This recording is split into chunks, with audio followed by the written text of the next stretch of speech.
Shalom, salam sehat, salam sejahtera, Bapak Ibu, saudara-saudari yang terkasih, dimanapun Anda berada. Bertemu lagi dalam konten Teologia. Kali ini kami akan mempersembahkan sebuah konten yang berkaitan tentang keluarga dalam sudut pandang beberapa pendekatan dari Perjanjian Lama dan dari Perjanjian Baru. Tentu tidak semua, tapi kami akan memberikan pemaparan tentang keluarga dari beberapa kajian Perjanjian Lama dan Perjanjian Baru. Hanya beberapa, seperti itu.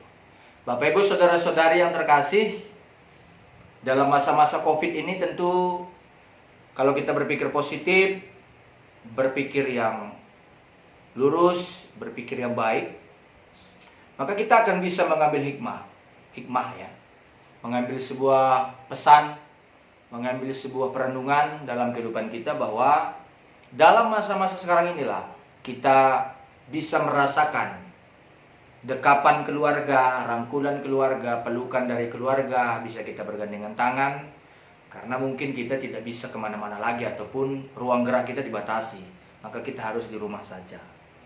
Nah, dalam rangka itu saya ingin memberikan sebuah kajian yang memperdalam pemahaman teologi kita tentang apa itu sebenarnya keluarga dari beberapa sudut pandang Alkitab. Ya, Alkitab melihat keluarga itu bagaimana, seperti itu. Yang perlu kita ketahui bahwa keluarga orang Israel di zaman Perjanjian Lama itu mempunyai fungsi sebagai sekolah dan gereja. Ya, keluarga orang Israel di zaman Perjanjian Lama itu mempunyai fungsi sebagai sekolah dan gereja. Jadi peranan ganda itu, peranan rangkap itu disebabkan karena keluarga dipandang sebagai wadah tunggal di mana seorang anak memperoleh semua pendidikan dasar untuk kehidupan sehari-hari dan pendidikan dasar untuk mengenal dan menjalankan apa yang diinginkan Allah ataupun apa kehendak Allah. Bayangkan itu, keluarga itu mempunyai fungsi sebagai sekolah dan gereja. Tentu bayangkan, imam tidak akan bisa berkunjung, tidak akan bisa semuanya dilakukan oleh imam ataupun pemimpin-pemimpin rohani. Maka yang harus menerapkan apa yang diajarkan oleh imam dalam peribadahan-peribadahan, maka keluarga, apakah bapak atau ibu, terutama bapak, karena budayanya adalah budaya patriarkal, budaya kebapakan, kelaki-lakian, maka ayahlah yang bertanggung jawab untuk memberikan pemahaman pendidikan keagamaan dan pendidikan kehidupan sehari-hari bagi anak-anak orang Israel.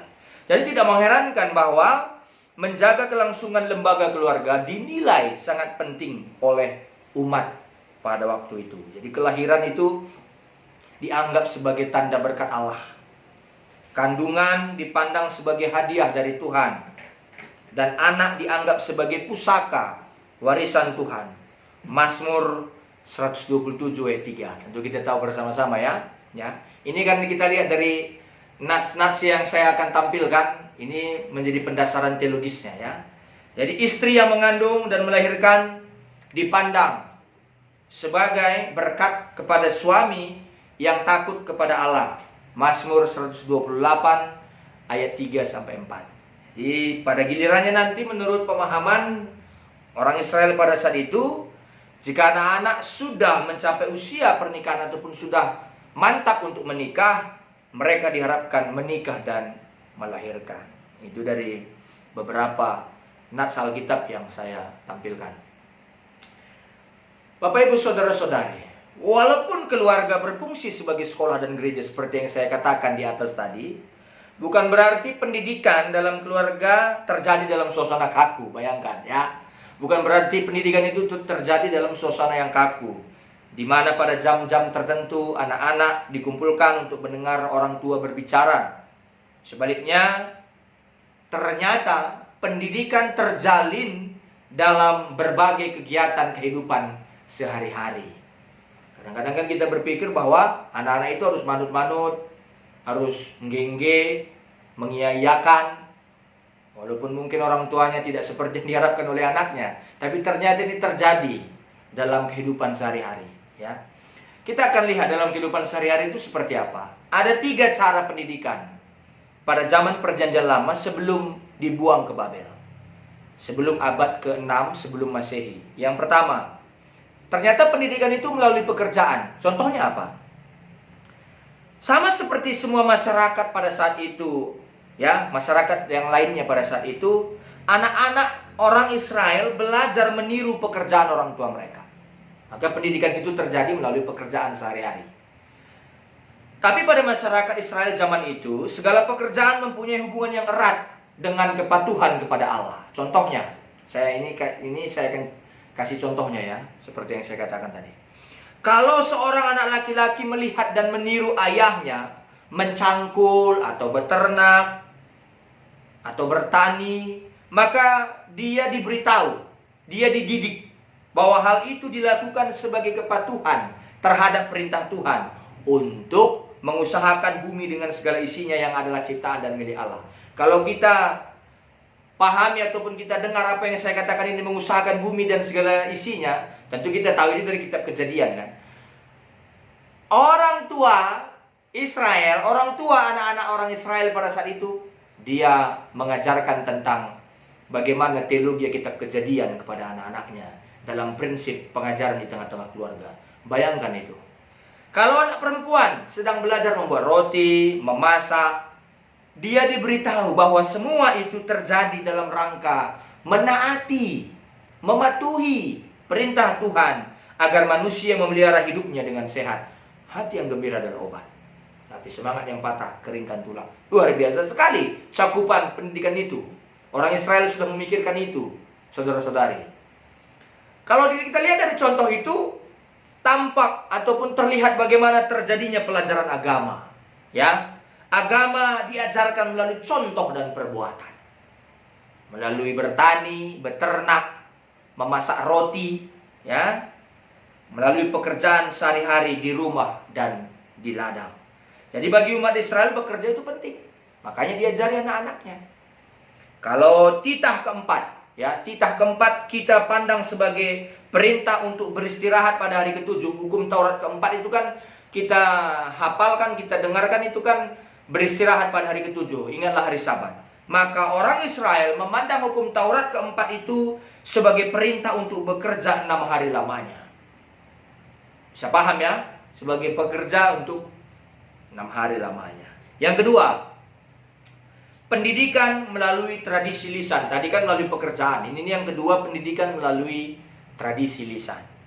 Orang Israel punya keyakinan bahwa Allah menyatakan diri, memperkenalkan diri dalam perbuatan-perbuatan Allah di masa lampau. Makanya orang-orang Israel sering mendongeng. Dulu nenek moyang kita, leluhur-leluhur kita, ya, bapak leluhur kita, Abraham, Ishak dan Yakub, seperti ini katanya. Maka berkembang lagi leluhur-leluhur kita, berkembang biak, maka mereka sampai ke Mesir. Itu diceritakan. Perjalanan leluhur-leluhur mereka dari Mesir ke Kanaan itu juga diceritakan. Maka penting menceritakan tentang kebaikan leluhur-leluhur mereka, kebaikan tentang tradisi-tradisi yang ditanamkan oleh leluhur-leluhur mereka. Maka itu diceritakan secara lisan, mendongeng. Bapak Ibu saudara-saudari terkasih, selain kita mengajari anak kita bekerja, setiap hari harus kita dongengkan dia tentang kebaikan nenek tigannya, biringnya, itingnya, karonya, ribunya misalnya, opungnya, siapapun itu. Maka kita dongengkan lagi pengajaran Alkitab. Luar biasa orang Israel, ya. Sebelum tidur diajarkan oleh orang tuanya tentang pengajaran melalui tradisi lisan. Makanya di Mazmur 78 orang tua menceritakan sejarah kepada anak-anaknya. Yang ketiga, pendidikan melalui upacara agama, peribadahan, penyembahan kepada Tuhan. Pada hari Sabat, tiap ibu rumah tangga menyalakan pelita khusus. Tahu pelita ya? Seperti lilin. Layaknya seperti lilin lah. Kita anggaplah seperti itu imajinasinya ya. Hari Sabat, tiap hari Sabat, ibu rumah tangga menyalakan pelita khusus. Lalu memasang taplak meja yang bersih dan meletakkan 2 potong roti sebagai lambang manna di padang gurun. lambang peringatan tentang sejarah, tentang peristiwa kehidupan yang membuat mereka sampai ke tahap ini. Bahwa mereka dahulu pernah hidup di Mesir, dikeluarkan Allah dari Mesir menuju ke Kanaan. Maka dalam perjalanan di padang gurun menuju Kanaan, mereka dipelihara Allah melalui pemberian mana dari surga ataupun roti dari surga. Maka itu disimbolkan dalam perayaan hari Sabat. Bayangkan, luar biasa, ya. Ayah akan menuang air anggur dan mengucap doa kidusin, yaitu doa pengudusan hari Sabat. Jadi anaknya pun diajari berdoa. Upacara lain adalah upacara Paskah, pondok daun, pembakaran korban ternak, dan sebagainya.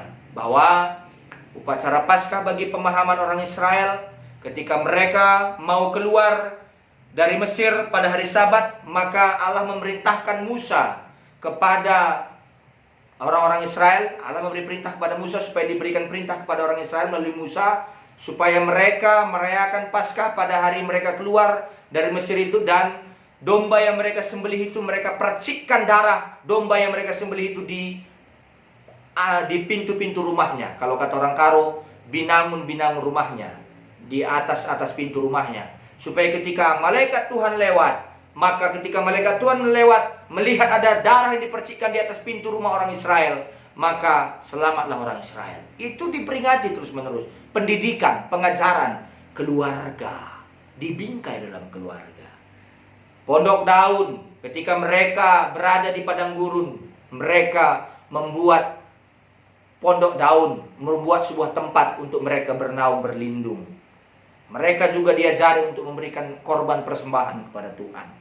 Tentunya anak-anak menanyakan arti lambang-lambang perbuatan dalam upacara itu. Tentu pasti kan, dari zaman dahulu sampai zaman sekarang pasti anak-anak akan berpikir kan, ini untuk apa Pak? Ini untuk apa Bu? Katanya. Kesempatan itulah digunakan untuk menjelaskan perbuatan Allah di masa lalu. Kesempatan itu. Jadi sungguh menarik bahwa di zaman yang kuno itu ternyata orang sudah mengenal cara pendidikan yang modern dalam tanda kutip. Menurut kami modern ya, yaitu cara mengajar yang bukan memperkenalkan gagasan abstrak, gagasan yang terlalu mengawang-awang, di mana anak hanya menggunakan indera pendengaran dan indera penglihatan, tapi cara mengajar yang disertai contoh nyata, contoh konkret, tidak abstrak, tidak mengawang-awang. Dan kesempatan untuk mempraktekkan dengan semua indera mereka, indera pendengaran, indera penglihatan, indera peraba mereka, indera penciuman, dan indera pencicipan mereka. Seperti itu. Jadi dari ketiga contoh bentuk pendidikan yang dicontohkan oleh bangsa Israel, yang saya katakan tadi, terlihat bahwa pendidikan dalam keluarga di zaman perjanjian lama adalah pendidikan yang terpadu, saling melengkapi. Tidak hanya teori, tapi langsung melakukan perbuatan. Jadi tidak ada pemisahan antara pelajaran yang satu dengan pelajaran yang lain. Pelajaran keterampilan kerja sekaligus adalah juga di situ pelajaran agama, seperti yang saya terangkan tadi. Pendidikan tidak dilakukan secara terpisah pada jam-jam tertentu, tapi seluruh kegiatan hidup dijadikan proses belajar dan mengajar. Ya, itulah katanya. Ini saya kutip lagi dasar teologis dalam Alkitab, Ulangan 6 ayat 4 9. Ulangan 6 ayat 4 sampai 9. Tuhan memerintahkan para orang tua untuk mengajar secara berulang-ulang. Dia katakan, secara berulang-ulang kepada anak-anakmu dan membicarakannya apabila engkau duduk di rumahmu, apabila engkau dalam perjalanan, apabila engkau berbaring, dan apabila engkau bangun. Jadi saudara-saudari, di zaman perjanjian lama, keluarga berfungsi sebagai sekolah dan gereja yang sangat efektif, di mana di dalamnya proses pendidikan terjadi siang dan malam selama 7 hari dalam seminggu. Dengan demikian, tiap orang tua sekaligus merangkap sebagai guru dan rohaniawan, ataupun bisa dikatakan sebagai guru dan pendeta, sebagai guru dan imam juga. Jadi saudara-saudari yang terkasih, kalau dilihat dari perjanjian lama tadi seperti itu ya. Kalau kita lihat lagi dalam perjanjian baru ya, beberapa yang bisa kami angkatkan, tampilkan dalam perjanjian baru, sudut pandang teologi keluarga ataupun pendidikan yang terjadi di tengah-tengah keluarga. Perkembangan agama Kristen pada abad pertama terjadi melalui perkumpulan rumah tangga. Waktu itu belum ada gedung gereja. Apalagi mereka dalam zaman penyiksaan, penganiayaan, tentu mereka beribadah di rumah-rumah ataupun di kuburan-kuburan. Katakombe namanya. Nanti di searching di Google apa itu katakombe. Ataupun nanti akan kami kasih tahu keterangannya. Orang berkumpul di rumah-rumah. Makanya kumpulan itu disebut jemaat rumah. Ya, contohnya ada di Roma 16 ayat 5, 1 Korintus 16 ayat 19, Kolose 4 ayat 15, dan Filemon 2. Filemon 2 itu karena Filemon hanya satu pasal, jadi Filemon 2. Apa yang menjiwai perkumpulan-perkumpulan seperti itu? Tentu pertanyaan kita seperti itu ya. Menurut Kisah Para Rasul pasal 2, ya, itu akan kita baca, nanti bisa dibaca secara keseluruhan di rumah. Ciri-ciri utamanya ada 4 yang menjiwainya. Mereka merupakan ikatan persaudaraan yang saling menolong. Mereka mempelajari ajaran para rasul. Mereka berdoa dan makan bersama. Itu 4. Jadi bisa dikatakan bahwa mereka adalah persekutuan berdoa dan belajar. Bayangkan itu. Siapa yang hadir? Nah, disinilah letak pendidikan teologi keluarganya. Ya, pemahaman kita tentang teologi keluarga. Siapa yang hadir? Selain keluarga dan tuan rumah, hadir juga orang-orang yang bekerja di rumah itu. Jadi keluarga itu bukan hanya bapak, ibu, dan anak-anak. Siapa yang ada yang bekerja di rumah kita? Apakah pembantu kita? Apakah adik kita? Apakah mertua kita? Apakah sepupu kita? Pokoknya hadir juga orang-orang yang bekerja di rumah itu. Para tetangga, sanak keluarga lainnya ya. Keluarga-keluarga lain. Tapi intinya tentulah keluarga tuan rumah itu sendiri. Keluarga yang punya rumah. Itu berarti orang tua dan anak-anak mereka. Siapa yang memimpin dan mengajar? Saya ulangi lagi, seperti di zaman perjanjian lama tadi, tentu bukan imam. Imam tidak akan bisa melawat anggotanya semua. Tidak mungkin ratusan rumah yang tersebar di puluhan kota dan desa dipimpin oleh rasul yang jumlahnya hanya 12 orang.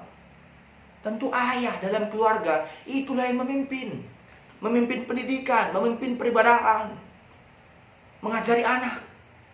Jadi keluarga Kristen yang mula-mula itu ternyata meneruskan kebiasaan keluarga Yahudi, keluarga Israel yang saya terangkan tadi, di mana ayah yang memberikan pendidikan agama kepada anak-anaknya. Perlu kita ingat, waktu itu agama Kristen baru berkembang selama beberapa puluh tahun saja. Orang-orang Kristen pada waktu itu adalah orang-orang Kristen generasi pertama. Yang hadir pada kumpulan itu adalah orang-orang Kristen baru atau orang-orang Kristen yang baru tertarik pada iman Kristen, ya. Jadi pokok-pokok yang dipelajari ya tentu dasar-dasar iman Kristen. Nah, pada waktu itu belum ada kelas katekisasi sebagaimana yang kita kenal sekarang. Jadi kumpulan jemaat-jemaat rumah itulah yang merupakan pemberi kelas katekisasi bagi anak-anak. Pemberi ya, memberikan tentang firman Tuhan bagi anak-anak. Tentu tidak terlayani oleh 12 rasul pada saat itu semuanya. Jadi saudara-saudari yang terkasih, kita akan mau memasuki pekan keluarga. Tentu ini sebagai dasar juga memotivasi bagi jemaat sekalian, siapapun yang melihat konten ini.